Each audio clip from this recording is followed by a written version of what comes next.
could vote today on a resolution to censure Congresswoman Ilhan Omar and strip her of her committee assignments in response to her comments criticizing Charlie Kirk. Yeah, so that vote didn't pass. In fact, 4 Republicans actually sided with Democrats to not censor Congresswoman Omar despite her actions. It's nothing more effed up, than to completely pretend that, his words and actions have not been recorded and in existence for the last decade or so. So I thought she was going to get censored, not because of what she said, but what she reposted on her social media. A video of someone calling Charlie Kirk a member of a terror organization. But again, it didn't happen. So of course, we're going to be talking about all of this. Now, before we start the video, make sure to please like the video. It's the #1 way you guys are helping this channel, but it also helps others see the videos as well. And for some reason, this story is really flying under the radar. I think people want to know who voted for what and what's going to happen next. Nancy Mace wants to censure Omar. This comes amid calls for calm. This is the only time to do this. We have played nice for far too long. I mean, we've been so nice. Now is the time to push back harder than we've ever before, figuratively. Okay, so obviously every Democrat said no to the censure and no to removing Congresswoman Omar from her positions on her House Oversight Committee positions. Now, these are the 4 Republicans who also sided with the Democrats in this vote. Flood, Hurd, McClintock, and Mills. Oh, and I forgot to mention 1 vote. Only 1 more vote was needed for Congresswoman Omar to be censored and to lose those positions. But again, that didn't happen. Those 4 Republicans voted with Democrats, and none of the Democrats switched over to the Republican side. I mean, if she wants to lower the bar on what a censure looks like here, she can go at it. Do you have any regrets about your comments that you made about Charlie Kirk at all? I did not make the comments that she's accusing me of making, so. Now, I would love to give you their side of the story, the 4 Republicans who sided with the Democrats, but I can't find any reason as to why they voted on the side with Democrats.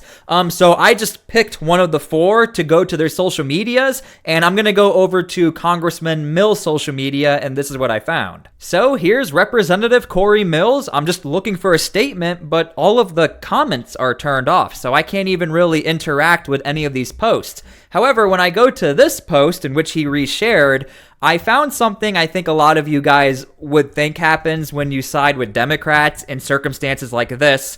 It's just everybody kind of being very upset at these Republicans, and that's an understatement. It is the entire comment section. They all want to know why you sided with Democrats, and I want to make this clear. They have every right to vote where they want to vote. That's their job, but I think people want an answer, and I'm not finding it. The comments are shut off, and I don't know what's going on here with Representative Mills, but I also kind of want to know, just to give you guys an accurate story. Censure is the 2nd highest form of punishment in the House, just below expulsion. Omar has been in trouble before. The House voted to remove Omar from the Foreign Affairs Committee after she made anti-Semitic comments. That was in 2023. So this is what makes this story even more interesting. She has been removed and punished before for her statements she's made in the past. And Republicans, they all voted together. Now, again, I would love to give you guys a reason as to why those Republicans did not vote to censor her or to remove her from those House Oversight Committees. And I'm just trying to show you guys it has happened before. So again, I don't have any information on that. Don't get upset with me. I cannot find it anywhere. Omar has not apologized. Fellow squad member Alexandria Ocasio-Cortez said Republicans are abusing their power. The House has censured 4 Democrats in the past 2 years.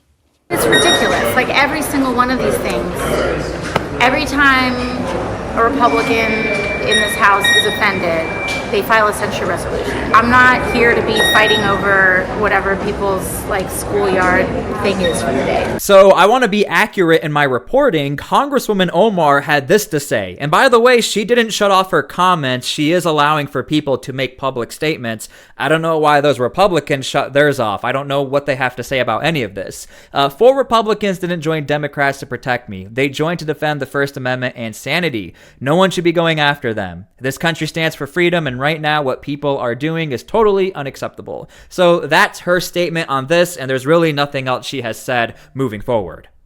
Okay, so as of right now, that is pretty much the story. Unless another member of Congress decides to file a resolution for censorship, that's pretty much it. Congresswoman Omar can just move on and do what she wants to do. However, I found this. A city council member who's also facing censorship for his comments he made about Charlie Kirk. It did not end well for him, and this gets very intense. On September 10th, 2025, an original story, not to be confused with a share story or a post, on my personal Instagram account at Mario El Trujillo, quoted the following statement from the musical Wicked.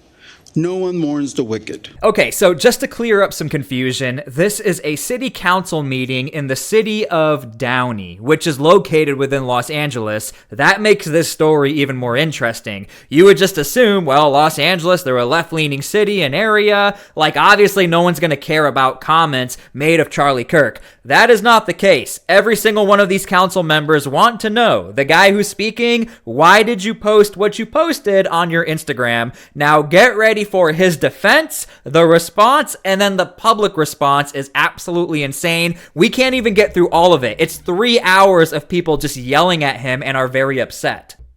After, on September 11th, 2025, Mayor Sosa, through his official mayor Instagram account at Mayor Hector Sosa, initiated a conversation regarding this original story.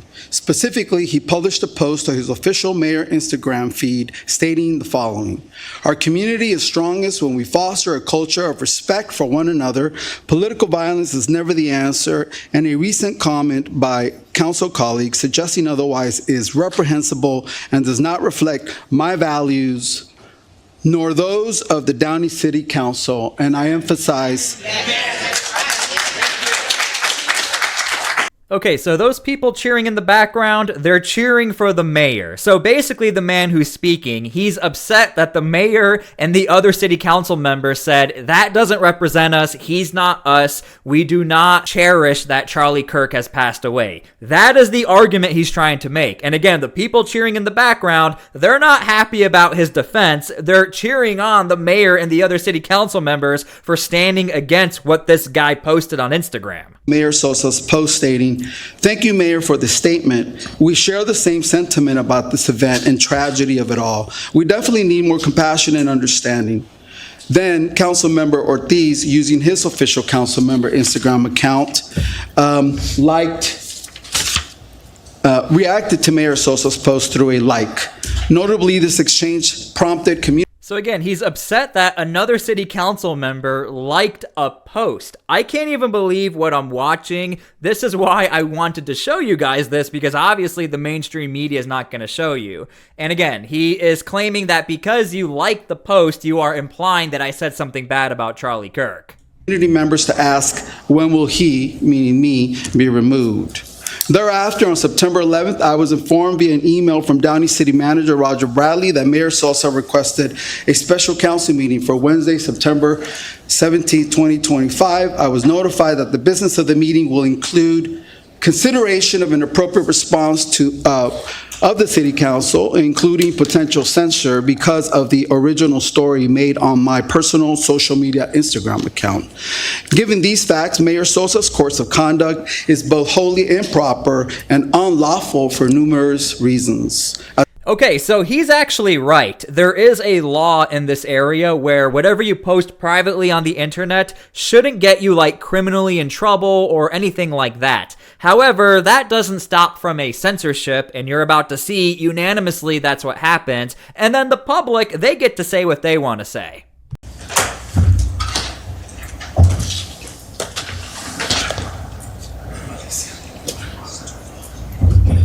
Okay, and you can't make this stuff up. The person who's being censored, his actual censor, where he's trying to vote yes or no, doesn't work. So everybody voted yes, and then it lingers on the screen for a while, and of course he's going to vote no. But again, he has officially been censored, but the public, they have something to say. And I can't go through all of the public statements. I'm not lying when I say it is hours of just constant people just being super upset. We're going to dig into some of this. Struck me about what happened was how easily this could have been avoided. There were no expectations for council member to say anything at all, yet you made a conscious decision to demonize a Christian man who lost his life having an open dialogue with young people on a college campus. That to me is reprehensible. It followed with an apology that rang hollow and was devoid of any meaning. The truth is, seems like you have tolerance for only those people who agree with you. Last year, I know there's an issue that caused some divisiveness among the city council where regarding the pride flag, you had one opinion and council disagreed with you on that. You immediately labeled the council as being associated with a hate group. Your intolerance for that and hypocrisy is astounding. We live in times where conversation and dialogue between each other is at a premium. We really do. It's during these times where we depend on our elected officials and community leaders to take the lead in fostering a sense of tolerance and progress as we navigate through our differences.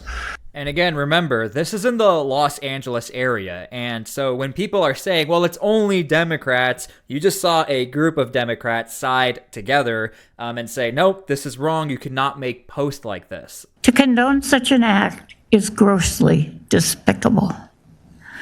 I don't care if you have been railing in all things MAGA movement, calling to avenge this murderous act, and amplifying the great hatefulness of it, and politically demonizing, throwing your disagreement with this is only dangerous. It's not only dangerous, it's irresponsible.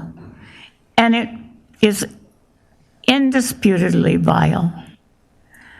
I will never believe that this is our norm. Stay with me now. My mind tried to figure this out. My feelings are big. My spirit has been largely broken, but it has a resounding in this with disgust. This is not the person to lead our city. I'm ashamed that he even lives here. Wow. And just so you guys know, I am just randomly clicking down here. I'm not even going through every single speaker. I am quite literally just clicking in a spot, and this is what's popping up. You say that, even though it's on a private Instagram or private social media program. Basically, you as a representative of the city give the opinion that possibly it may be reflected on the city of Downey.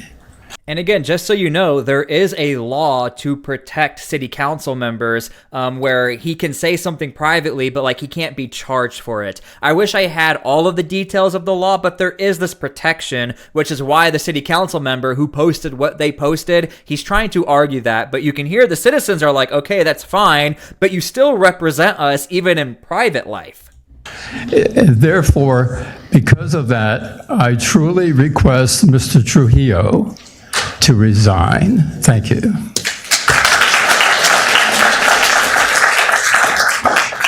Okay, now it's not every single person at this meeting they're upset with him, but it's the vast majority, and I don't have all of the time to go through this, so I apologize. But again, a lot of people were super upset with this city council member, and we're starting to see more and more people in positions like that be held accountable. And the public perception here, they're not happy that a man was celebrating the passing away of Charlie Kirk in the way that he did it, posting it on social media. But what it also looks like is that people are upset that he's trying to like play this game of the legal battle and how it's not what it seems. Many people in this area, they're not buying it.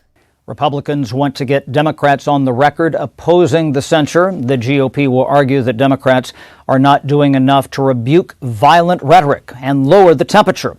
Omar could become only the 29th member ever censured by the House. And again, that did not happen. And I will be completely transparent. I was off in my assessment and thinking that Republicans would be unified in censoring Congresswoman Omar. So again, at this point, it's not that she can't ever be censored ever again. It's just highly unlikely it's going to happen, since we already know there are 4 Republicans who will just side with the Democrats anyway. And yeah, that's pretty much the story. So make sure to please leave your comments down below how you feel about all of this. But I do have one more thing we have to talk about. For every type of Charlie video, I do want to talk about this Bible verse. This is going to be essential for all of these new Christians or people who are curious about Charlie Kirk's faith. This is the gospel right here. Now, I would remind you, brothers, of the gospel I preached to you, which you received, in which you stand, and by which you are being saved, if you hold fast to the word I preached to you, unless you believed in vain. For I delivered to you as of first importance, which I received, that Christ died for our sins in accordance with Scriptures, and that he was buried, that he was raised on the 3rd day in accordance with the Scriptures. And again, make sure you screenshot this. It's going to be 1 Corinthians 15, 1 through 4. Alright, I hope you guys enjoyed the video. Again, I really thought this was going to be bigger news than it was, but it seems to have flown under the radar. I really appreciate all of you. We pray for peace and only advocate for peace on my channel. That's why I make my videos, and I thank you guys for everything. God bless, and we'll see you all later.